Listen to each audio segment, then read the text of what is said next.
Orang itu nganti cari kesenangan dengan maksiat karena tidak nyaman dengan taat. Sehingga kiai-kiai alim termasuk Bali Maksum, Mbah Mun, bapak saya semuanya itu seneng guyon. Supaya orang itu nyaman dengan kiai, nyaman dengan taat. Sehingga nggak perlu seneng dengan yang maksiat. Tapi sekarang banyak orang membawa Islam itu dengan keras. Saya masih ingat wasiatnya bapak, hak kena ngaji guyon ae, wong bingung mikir utang katanya gitu ya, gitu. Dan Bali Maksum itu masyhur seneng guyon. Bapak saya itu pernah ngajak saya mau ke pondok, santri-santri pas guyon itu kembali, gak sido jong santri lagi guyon. Kayak nopo pak, guyon itu barang mewah, santri itu kadang telat wesel radhi duwe, iso guyon itu luar biasa, makanya jangan diganggu gitu. Meskipun resikonya keterusan guyon double kayak tadi. Jadi itu sanad itu, jadi itu sanad yang luar biasa. Jadi sebetulnya guyon tadi ada filosofi yang luar biasa supaya orang itu farah bitaat atau farah bima ahlahu. Sehingga ada ayat qul bi fadlillah wa bi rahmati fa bidzalika falyafrahu. Sehingga orang itu tidak perlu seneng lewat maksiat, hura-hura lewat maksiat. Kita cium tangannya Mbah Maksum sudah seneng, cium tangannya Mbah Ali seneng. Itu santri kalau ketemu Mbah Hamid nyium tangan, itu lebih seneng ketimbang nyium tangan artis. Karena kalau nyium tangan artis, astagfirullah kan mesti itu tersiksa. Tapi kalau nyium tangannya Mbah Hamid itu dikenang sepanjang masa. Ini yang harus kita gerakkan fi zamanil akhir. Jadi orang harus terbiasa seneng bitaat. Saya itu kalau sudah belajar tafsir misalnya, karena itu sesuatu yang saya tekuni. Saya belajar tafsir tidak lazim ya, tidak pakai kitab tafsir terus, tidak, seringnya pakai fikih. Ya karena saya punya guru Mbah Maimun adalah putra Ki Zubair Al-Faqih. Saya punya guru bapak saya sendiri, punya guru-guru wali. Jadi saya ini punya jalur ulama, punya jalur wali. Sehingga kemungkinannya saya itu kalau nggak ulama ya wali atau gaduh-gaduh nggak jelas itu karena saking banyaknya. Dalam ilmu yang diajarkan Mbah Mun, diajarkan tentu beliau punya sanad ke Said Alawi sampai Rasulullah atau lewat Mbah Karim, Mbah Hashim juga sampai Rasulullah. Yang jelas gak lewat duta besar karena ini mengkotek itu. Itu bahaya kalau sanad lewat apa? Duta besar. Sanadnya begini. Ada riwayat yang ditulis kitab Ihya, juga ditulis kitab Khilyatil Auliya. Itu memang yang menopang perilaku duta besar tadi. Inna min khiyari umati qauman yadhakuna jahron min saati rahmatillah. Itu dalam kitab Khilyatul Auliya redaksinya malah inna min khiyari umati fi ma nabba'ani al mala'ul a'la. Qauman yadhakuna jahron min saati rahmatillah. Jadi termasuk umat-umatku yang pilihan adalah itu komunitas kaum yang kalau guyu itu bukan terbanter itu. Sehingga saya khawatir duta besar tadi ngakak-ngakak gitu apa bagian dari kewaliannya ya gitu. Karena disebut khiyarul ummah, umat pilihan. Meskipun kayaknya enggak juga, tapi ini cerita saja kan. Jadi inna min khiyari ummati fi man nabba'ani al-malul a'la qauman yadhakuna jahran min saati rahmatillah.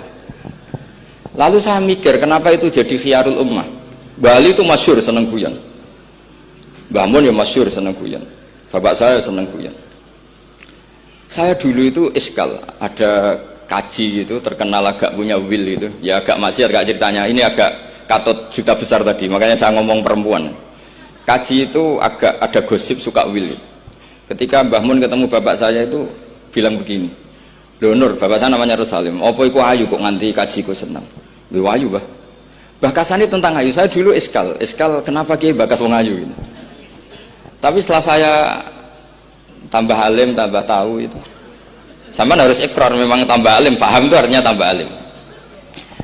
Akhirnya Mbah Mun cerita gini, nah aku kefikian malah jadi qadzaf.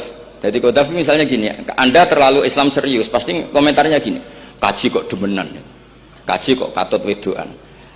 Serius tapi akhirnya menabrak satu aturan yang dilarang Allah SWT. Itu kalau kamu menuduh zina jadi qadzaf, kalau kamu bilang kaji kok katut wedok jadi suudzon. Maka bahasan yang netral adalah lo ayu no kok nganti katut ya. Ayu bah iya ya wajar wong mesti katut wong ayu gitu. Itu filosofi. Jadi di balik guyon itu ada trik untuk menghindari ke fikih atau ke ketentuan fikih yang salah. Yaitu kalau kamu kejebak ekstrim kaji kok seneng wong ayu, kaji kok demenan, maka berarti Anda qadzaf. Qadzaf itu menuduh orang lain yang enggak jelas apa buktinya. Maka guyon ini satu-satunya cara menghindari kesalahan yang lebih fatal.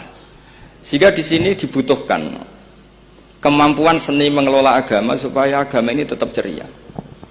Saya berkali-kali cerita kalau ngaji, Imam Syafi'i itu kalau ditanya, diberitahu orang yang nyium tangan jenengan, yang di depan jenengan itu hormat, itu di luar ngerasani jenengan, bully jenengan.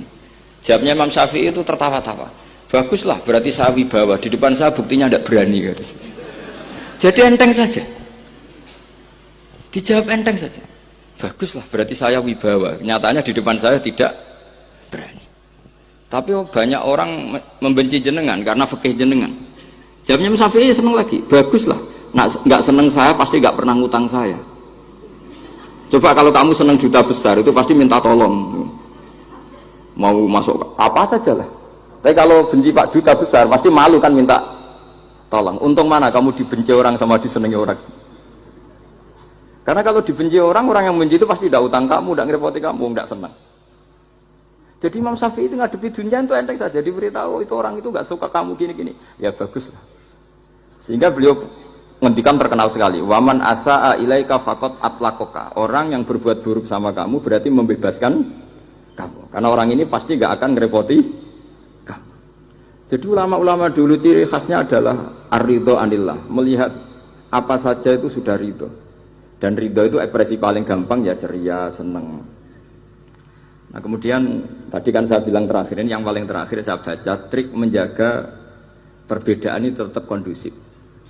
Saya neliti kitab Bali Maksum sampai khatam, termasuk kitab yang saya letakkan di kamar khusus itu diantaranya ada kitabnya Bali Maksum, Naduman Sulam Taufiknya Pak Hamid yang karangan orang-orang Indonesia. Tentu terbanyak ya kitabnya Mbah Mun, Mbah Zubair.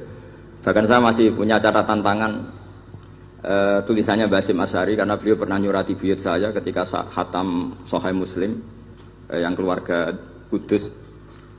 Terus banyak lah saya punya, termasuk saya punya tulisan tangannya Kiai Fakih Mas Gumambang, gurunya Mbah Zubair. Saya memang dokumenter kitab, sehingga saya maaf sekali kalau pidato umum itu memang saya tidak keahlian saya. Karena itu harus dobes, itu tidak keahlian ulama, dobes itu tidak keahlian ulama. Ini saya baca singkat, tapi semoga ini barokah karena ini kholnya Bali Maksum. Semua mubalek tadi pakai catatannya sendiri, jadi itu ngekholi dirinya sendiri. Ini saya pakai orisinal kitabnya Bali Maksum. Jadi saya mungkin penceramah terbaik karena sesuai konteksnya itu. Nah ini enggak. Ini kholnya Bali Maksum cerita syairnya sendiri tentang rokok lagi. Bolot lagi. Yes. Ya semoga diampuni oleh Allah Subhanahu wa taala. Ini ngendikane beliau tentang meminimalkan konflik. Ini saya baca di bab Al-Mithalul Awal.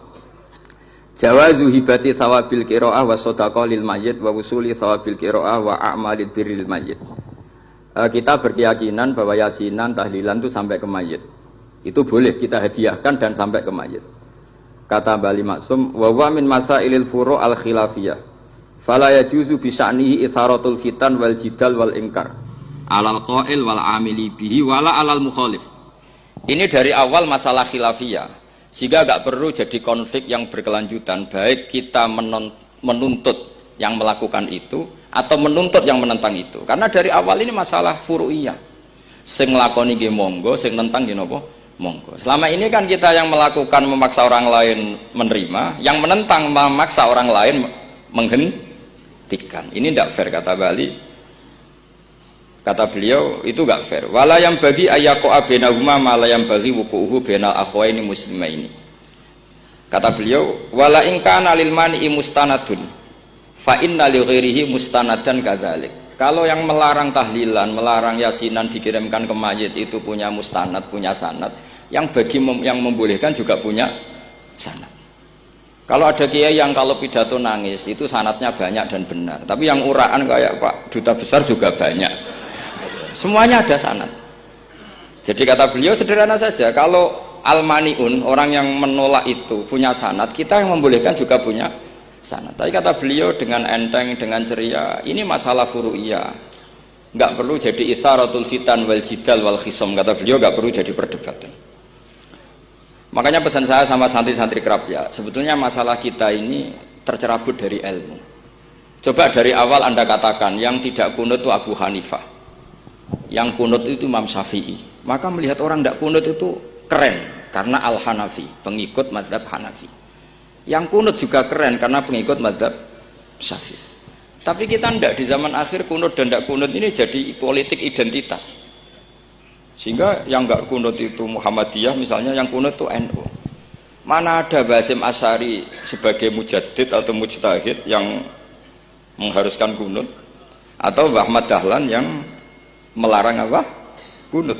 Wong dua beliau sama-sama pernah ngaji Syekh Khotib Minangkabau, pernah ngaji Mbah Mahfud ketika di Mekah. Jadi cobalah ilmu itu diperkuat sehingga kita mengatakan kunut adalah sunat menurut Imam Syafi'i, tidak sunat menurut mazhab Abu Hanifah. Sehingga enak sekali karena kita berdasar ilmu. Menyangkut sawabul qiraah atau sawabu amalil khairi, apakah sampai ke mayat apa enggak, ini kata beliau, kata Mbah Ali Maksum, beliau justru menukil Ibnu Taimiyah yang notabene sering dipakai dalil para orang-orang sana. Saya tidak tahu itu orang sana, itu Pak Duta itu yang tahu itu. Itu kalau ini mirip kitab Said Muhammad. Jadi Said Muhammad itu kalau istidlal sering pakai Ibnu Taimiyah karena itu yang dipakai mereka. Tapi ternyata Ibnu Taimiyah, qala Ibnu Taimiyah innal mayyit yantafi'u bi qiraatil Qur'an kama yantafi'u bil ibadah al maliyah minas shadaqah wa nahwiha. Terus Qayyim fi kitabir ruh afdalu ma yuhda ilal mayyit as-shadaqah wal istighfar wa du'a lahu wal hajju anhu. Artinya gini, kita sekarang ini tidak pernah kayak Bali Maksum pakai dalil jawazu ihda lil mayyit itu berdasar Ibnu Taimiyah dan Ibnu Qayyim. Kita seakan-akan Ibnu Taimiyah itu orang yang pasti melarang itu. Sehingga kita itu terus mengatakan sing nyunatno tahlilan ku sapa? Mbah Hasim atau Mbah Fakih atau siapalah. Meskipun riwayat ini mukhtalifah dari Mbah Hasim. Pertanyaannya adalah terus kesannya yang membolehkan itu hanya kiai lokal itu, kiai nasional itu. Padahal zaman Bali sudah mengajarkan kita yang membolehkan ihda'u a'malil khairi ilal mayyit, yang membolehkan hadiah Yasin, Fatihah, tahlil ke mayit itu adalah orang sekaliber Ibnu Taimiyah dan Ibnu Qayyim. Sehingga dengan kita pakai ilmiah yang diterapkan Bali Maksum, kita ini merasa orang keren, orang global, orang yang keren lah. Karena guru-guru kita Bali Maksum, Mbah Hamid biasa mentahlili, Mbah Munawir semua mentahlili guru-gurunya. Di level ulama global ada Ibnu Taimiyah dan Ibnu Qayyim. Tapi karena kita tidak baca, seakan-akan tahlilan itu hanya tradisi lokal yang tidak di ACC, tidak disetujui ulama kelas internasional. Padahal di sini jelas diceritakan Ibnu Taimiyah berpendapat qiraatul Quran yang dihadiahkan ke mayit atau tahlil itu boleh. Jadi ini sangat penting supaya orang itu pakai tradisi ilmu. Saya pernah ngaji sama Mbak Mun, diberitahu kalaupun Rasulullah pernah kunut sekali, biasanya perdebatan kan, oke, Rasulullah pernah kunut tapi ahyanan. Pertanyaannya adalah setiap Nabi pernah melakukan sesuatu itu akan menjadi sunnatan mutaba'ah apa enggak? Tentu jawabannya iya. Nabi meskipun melakukan kunut andaikan hanya sekali, tapi karena pernah dilakukan Nabi, maka kebaikan ini akan menjadi sunnatan mutaba'ah, sunat yang harus kita ikuti terus atau boleh kita ikuti terus. Jadi nggak boleh misalnya Rasulullah itu puasa Senin Kemis juga ahyanan, tidak selalu. Rasulullah itu tofa rokiban juga ahyanan, bukan selalu. Tapi apa saja yang pernah dilakukan Nabi maka berstatus itu akan sunnat ila yaumil qiyamah. Sehingga nggak bisa misalnya di hadis itu ahyanan, kemudian kamu beristidlal ini boleh dilakukan hanya ahyanan karena Nabi juga melakukan hanya ahyanan. Tidak bisa seperti itu. Sekali Nabi pernah melakukan itu dan tidak dibatalkan lewat nasah mansuh, maka kesunatan itu ila yaumil qiyamah. Sehingga Imam Syafi'i cara berpikir meskipun Nabi kunut ahyanan, kalaupun itu ahyanan tentu kunut itu akan sunat ila yaumil qiyamah. Bagi yang tidak mensunatkan monggo, itu ada Abu Hanifah. Makanya kata Mbah Maksum, kata Mbah Ali Maksum di sini diberi muqaddimah, wa wa min masailil furu' al khilafiyah fala yajuzu bi sya'nihi itharatul fitan wal jidal wal ingkar alal qail wal amili bih wala alal mukhalif. Jadi kita sendiri disarankan beliau, kamu juga gak usah nantang debat sama mukhalif, karena dari awal sudah masalah-masalah yang apa? Khilafiyah. Lalu terakhir pilihan-pilihan, terus kemudian tetap memancing polemik. Saya mau cerita lucu di Ihya. Ihya yang katanya kitab sakral itu ya punya sisi lucu, sisi unik. Nabi Musa sebagai Nabi Bani Israel itu sering digugat karena orang Israel itu tukang debat. Terus Nabi Musa minta ijazah, ya Allah saya kasih ijazah seperti tadi. Beliau minta ijazah Mbah Mun tadi. Minta ijazah yang supaya orang itu tidak bisa berkata buruk sama saya. Semuanya muji saya.